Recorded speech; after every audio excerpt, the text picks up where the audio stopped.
first of all, maybe you can just quickly introduce yourself again to our viewers. Sure. And then tell us a little bit about, the whole coming of age story of this game. You know, sure. You already introduced some of the parts before, but for the camera again. So my name is Bryan Intihar. I'm the creative director at Insomniac Games, working on Marvel Spider-Man. So again, this is a Spider-Man game, and the thing for us, what we're trying to do is really tell a story about how Peter's world and Spider-Man's world collide in this coming-of-age story. You know, he is 23 years old. He's graduated college. He's a scientist. He's also Spider-Man. He's been Spider-Man for 8 years, and kind of that's very it's a very important time in his life. You know, when we enter the workforce and things change, and we see how he changes through not only through his work but also through his relationships outside work. Yeah. So you were teasering it during the presentation. Spidey meets quite a lot of very renowned characters from the universe. Can you just hint some of the people and villains he will meet? So he'll meet characters like some of the more traditional ones, like he'll meet a Scorpion and Vulture and Rhino and Electro. But we also have a bunch of newcomers as well, such as Mr. Negative, who's, the great thing about Mr. Negative is that he has a flip side, which is known as Martin Lee. So Martin Lee actually runs the feast shelters where Aunt May, Peter's aunt, works. So it's a really great example of having a character who really represents the world's colliding aspect. Yeah. So that's an element which goes through as a red line through the whole game. And exactly. Is it also going so far that you have situations where I can decide in this direction or that direction, which then again changes the whole story? In terms of the main story, no. It's a pretty planned out path into the main story, but you do have complete flexibility of how you want to do any side content. Yeah. One thing I really liked in the first 20 minutes I played was the feeling of web swinging. It's like I could almost feel it in my stomach that I was really going through those house valleys and things like that. So how did you approach this type of gameplay? Because a lot of Spider-Man games in the past have not done that very well. And how did you approach the situation? How did you make sure that it feels good? Yeah, so I think that we knew right away that that was the #1 thing we had to get right from a mechanic standpoint. I think that, you think of Spider-Man, the first thing you think about is swinging. You think swinging through the concrete, I call it the concrete jungle gym of New York City. And for us, it was really about responsive controls, making you feel like a superhero right away, but having enough depth so you feel like you can master it over time. And I think that, we've made, our last game was Sunset Overdrive, which was an open world game that had heavily on traversal. So we kind of used that as a foundation and then added Spider-Man elements to it. Yeah. You're like rebuilding the whole of New York City. What kind of area are you really covering in the game? And like, to just get an example, how long would it take me to get from one part of the city to the next? So we concentrated on Manhattan, the main island Manhattan and the districts within there. I'll be honest, I'm not exactly sure how long it takes anymore to swing from one end to the other. Of course, swinging, but maybe walking around. I've always meant to like time it, but I just have never I got stuck in a meeting or something like that. So, but it's by far our biggest open world game we've ever made, by far. Yeah. No, it does look really good. Thank you. It's like, I think with open world games, once you feel that you play and suddenly you stop because you saw something cool, then that normally the developer has done their job right. That's good. That's good, yes. Another thing which seems to work pretty well is the combat system. So maybe can you just introduce the system again and tell the viewers a little bit more about all the upcoming opportunities you have once you develop the character further? Sure. So again, I think it goes back to that feeling of feeling a superhero right away, but feeling like a greater one over time. And I really think that's really true when it comes to the combat. We wanted him, we've been saying, he's older now. He's been doing this for 8 years. There's a level of experience. And, we call him the master of improvisation. So, you'll be able to kick and punch, but it's much more than that. You'll be able to use your webs, look for things in the environment to use to your advantage. Even at moments you can have stealth. And in kind of the marriage between Spider-Man and Insomniac is this idea of gadgets. And when you kind of start to unlock new abilities and skills, combine that with the gadgetry, unlocking new skills, new gadgets, and also the suit powers, you really have a lot of pieces to work with, and you can really kind of play the way you want to play, and you know, a term that we like to use sometimes is that kind of sandbox nature of gameplay, where you can really experiment a lot and try and discover new things about the combat system. Just to know, so I just started playing, so I haven't experienced how the experience worked. Like, you collect experience, which you then invest into different abilities? Yeah, so the way it works is you, when you're playing the main story, you gain experience, and that experience turns into skill points, and that skill point can be spent on the skill tree to unlock new combat and traversal skills.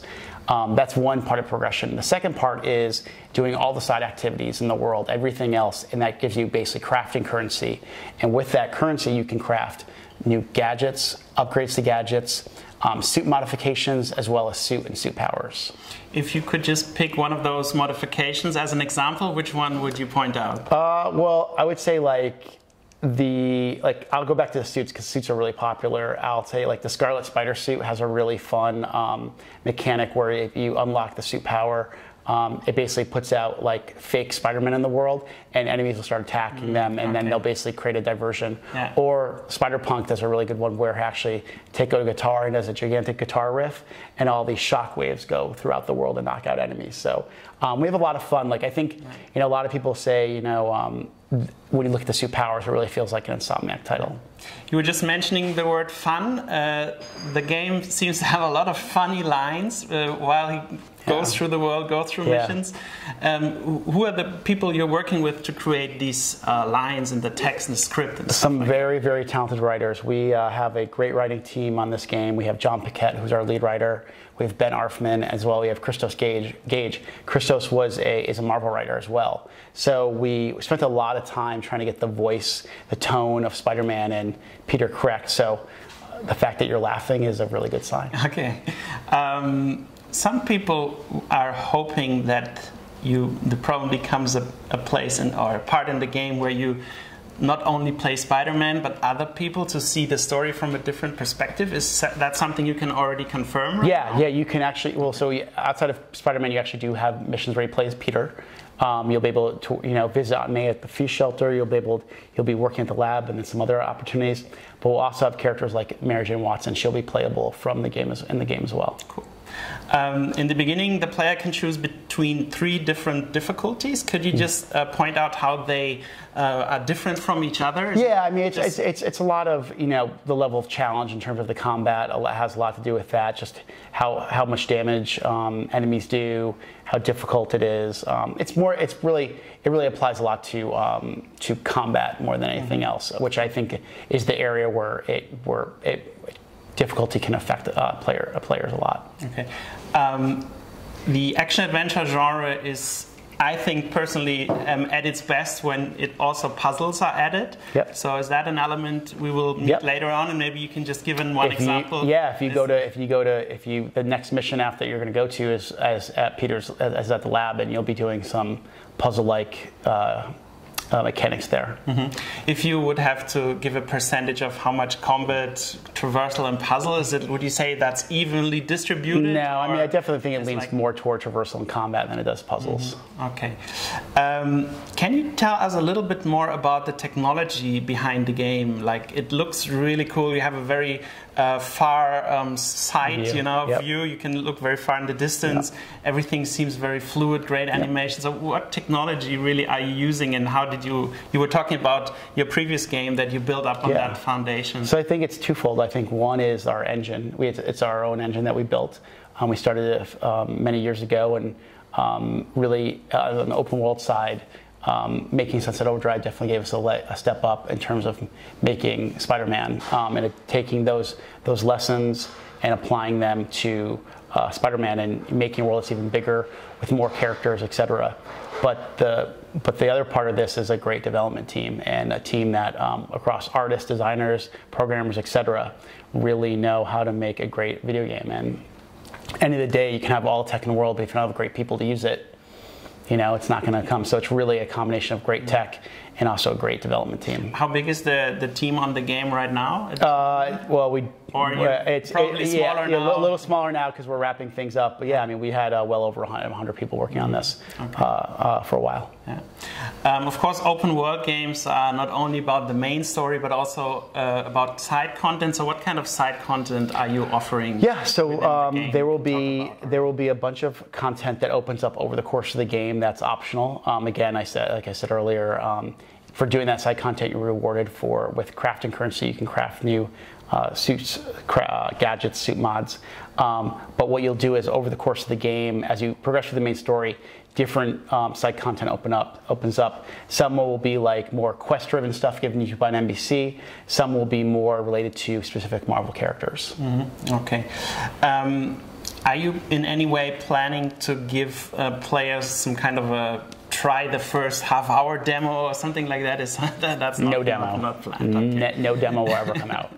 Okay, and of course the Spider-Man universe offers a wide array of different options to connect to other parts of the story. Are you planning to add any content later on in form of DLC? Something? Yeah, we will have DLC in the game. We'll have DLC. Right now, we've announced this initiative called The City That Never Sleeps. That's kind of our umbrella, what we're calling it. And the first piece of DLC, which each piece of DLC will feature a new villain, a new story, new missions, new suits. The first one will feature Black Cat. Yeah, nice.